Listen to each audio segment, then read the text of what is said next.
Audio Jungle.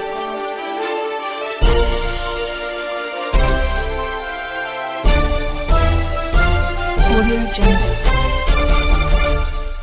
शिक्षा देने की जिम्मेदारी यूँ तो संविधान के अनुसार सरकारों की बनती है, लेकिन इसमें निजी भागीदारी पर भी कोई रोक नहीं है। आज देश भर में लाखों प्राइवेट स्कूल शिक्षा के क्षेत्र में अपना महत्वपूर्ण योगदान दे रहे हैं और करोड़ों बच्चे इन प्राइवेट स्कूलों में शिक्षा ग्रहण कर रहे हैं। देश में विभिन्न स्तरों पर सरकारी और गैर सरकारी स्कूलों का संचालन किया जा रहा है और दोनों ही प्रकार के स्कूलों में विद्यार्थियों को शिक्षा दी जा रही है। देश में शिक्षा का प्रसार समाज और सत्ता की भागीदारी से ही किया जा रहा है। शिक्षा देने के दो प्रकार के कारक अधिक प्रचलित हैं, एक सरकार द्वारा शिक्षा, दूसरा निजी क्षेत्र द्वारा शिक्षा। निजी क्षेत्र में अधिकांश स्कूलों का संचालन उन शिक्षक डिग्रीधारी बेरोजगारों द्वारा किया जा रहा है जिन्हें सरकारी नौकरियां नहीं मिली, और कुछ प्रतिशत उनका भी है जो समाज सेवा करने के उद्देश्य से समितियां बनाकर न लाभ न हानि के उद्देश्य को फलीभूत करते हुए स्कूल चला रहे हैं।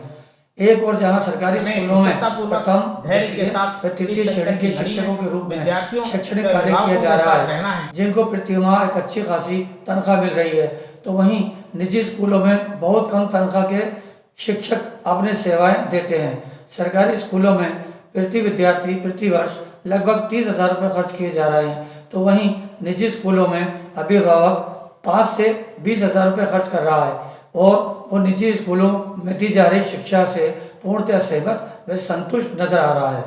प्रदेश में लगभग 50,000 गैर सरकारी स्कूलों व मदरसों का संचालन हो रहा है, जिसमें करीब 1 करोड़ विद्यार्थी अध्ययन कर रहे हैं। इनमें से लगभग 35,000 निजी विद्यालयों में बहुत कम फीस में गुणवत्तापूर्ण शिक्षा मुहैया कराई जा रही है।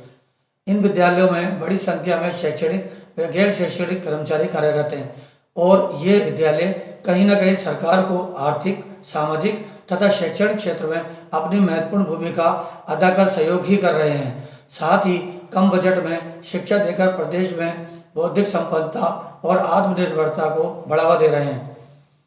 अब मूल प्रश्न इन निजी विद्यालयों को हो रही समस्याओं का है, जिन्हें कानून की आड़ में निरंतर बढ़ाया जा रहा है। देश में आरटीई कानून 2009 में लागू कर 14 वर्ष तक के सभी बच्चों को अनिवार्य व निःशुल्क शिक्षा देने का प्रावधान किया गया था।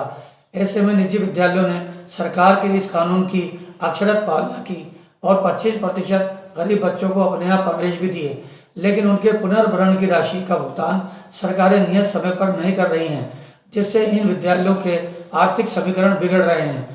आरटीई कानून का हवाला देते हुए सरकार ने इन निजी स्कूलों पर ऐसी प्रतिबद्धता लागू कर दी है जिनका कोई मौलिक व नैतिक आधार नहीं है। यदि कोई विद्यार्थी फीस जमा नहीं कराता है तो उसका नाम पृथक नहीं किया जा सकता, उसकी टीसी नहीं रोकी जा सकती, विद्यार्थी को किसी भी प्रकार मौखिक व शारीरिक दंडित नहीं किया जा सकता वगैरह।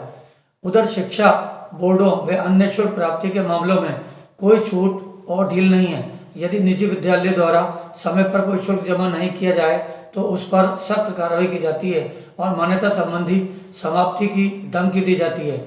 ये सरकार का दोहरा चरित्र नहीं तो और क्या है। यदि ऐसे ही नियम कायदे स्कूलों पर चलते रहे तो निश्चित तौर पर ये प्राइवेट स्कूल बंद होने की कगार पर पहुंच जाएंगे और सामाजिक संस्कारों के साथ नैतिक शिक्षा का जो पाठ इन स्कूलों में पढ़ाया जाता रहा है वो दूर दूर तक नजर नहीं आएगा।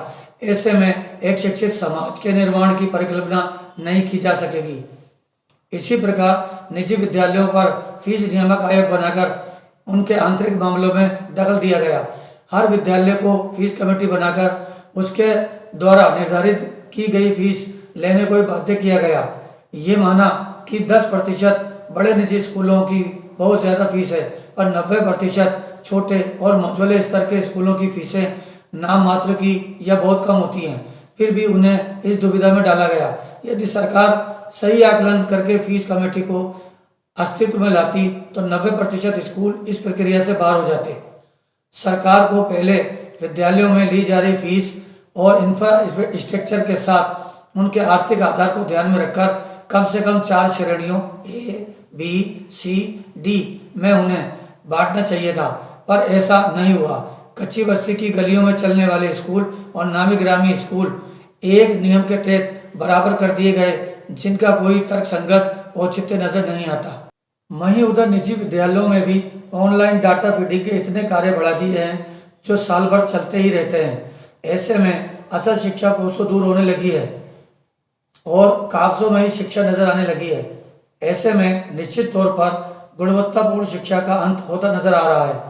आए दिन समाचार पत्रों और मीडिया के माध्यम से किसी न किसी बहाने इन निजी स्कूलों पर मनगढ़ंत आरोप लगा दिए जाते हैं। यहाँ तक कि उन्हें शिक्षा की दुकानें, चोर, लुटेरे जैसी संज्ञा भी दी जाती रही है, जो अर्थहीन है, जिसे तर्क संगत व न्याय संगत नहीं कहा जा सकता।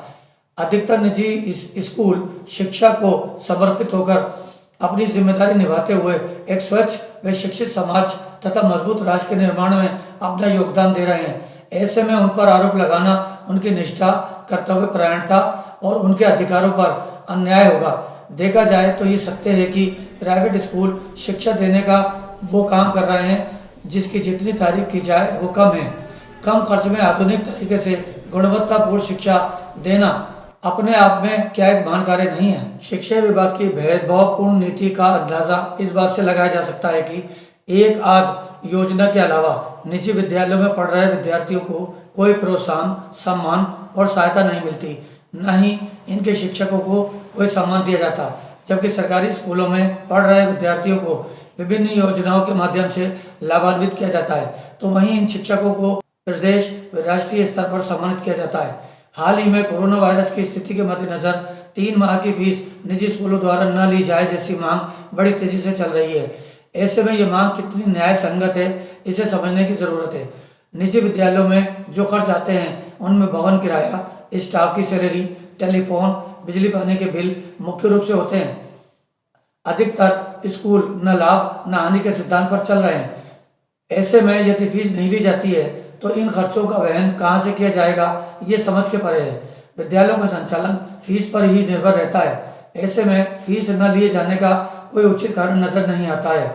इस मामले में न्यायालय में वाद भी पेश किया गया है, जिस पर जल्दी निर्णय आएगा।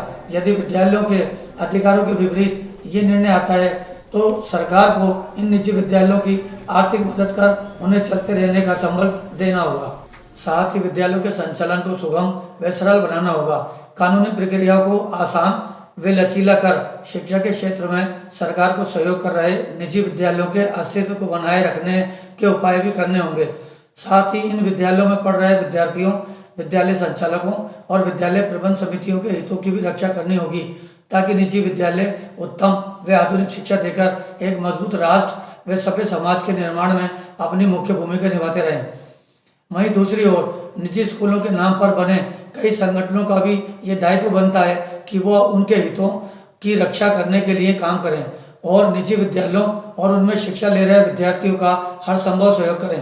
प्रदेश में बड़े बड़े संगठन निजी विद्यालयों के नाम पर बन तो गए हैं, ये कितना काम कर रहे हैं ये तो निजी विद्यालयों के संचालक ही समझते हैं। हम राजस्थान के 91 लाख बच्चों को पढ़ा रहे हैं। सही पूछो तो हम आपका बहुत बड़ा भला कर रहे हैं सर। अभी राजस्थान सरकार के पास 60-70 लाख बच्चे पढ़ रहे हैं, उनकी 42,000 करोड़ बजट है। ये 91 लाख बच्चे भी सरकारी स्कूल में पढ़े तो कितना बजट हो आप सोच सकते हो क्या साहब? इतना बजट है हमारी सरकार के पास, इतनी बिल्डिंग है कि आपके नजर में एक भी ऐसा प्राइवेट स्कूल नहीं है जो अच्छे काम कर रहे हैं आप उनका नाम छापो। आप ये कहो कि नहीं, जो लूट रहे हैं उन पे लगाम लगे और जो सही कर रहे हैं उनको शाबाशी मिले। मैं राजस्थान सरकार को तो फिर भी धन्यवाद दूंगा।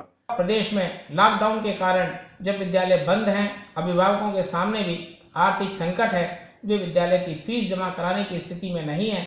विद्यालय के अन्य खर्चों को चुकाना कठिन हो गया है। विद्यालय चाहे छोटे हों या बड़े, सभी के सामने वित्तीय संकट है।